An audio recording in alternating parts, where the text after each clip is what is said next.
Abdomen sign and symptom, central lower abdominal pain.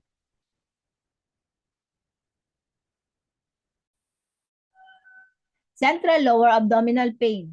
This is pain in the central lower abdominal area between the umbilicus and symphysis, pubis. In Chinese, it is called xiaofu, which means a small abdomen.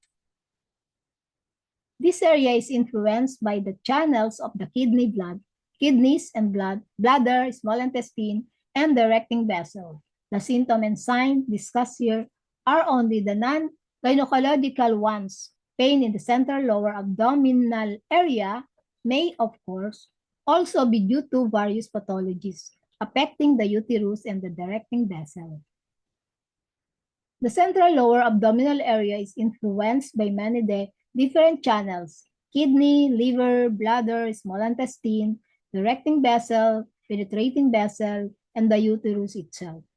Pain in this area is often difficult to diagnose due to the involvement of so many different channels. The difficulties are compounded in women because of the influence of the uterus in this area.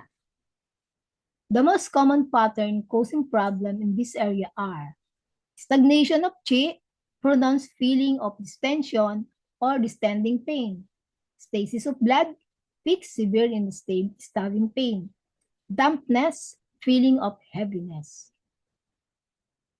Apart from identifying the patterns, it is of course necessary to identify the channel involved, and this is done according to the accompanying symptom.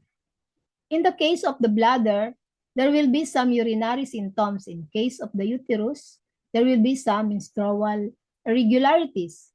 In the case of the small intestine, there will be borborygmi, stool, or constipation.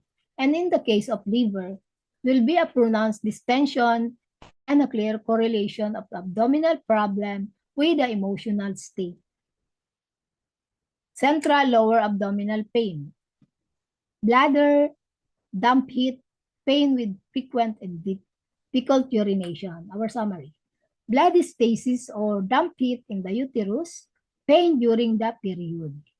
Damp heat in the small intestine, pain with borborygmi, and loose stool or constipation. Liver stagnation, distending pain aggravated by emotional stress or periods. Thank you for your attention.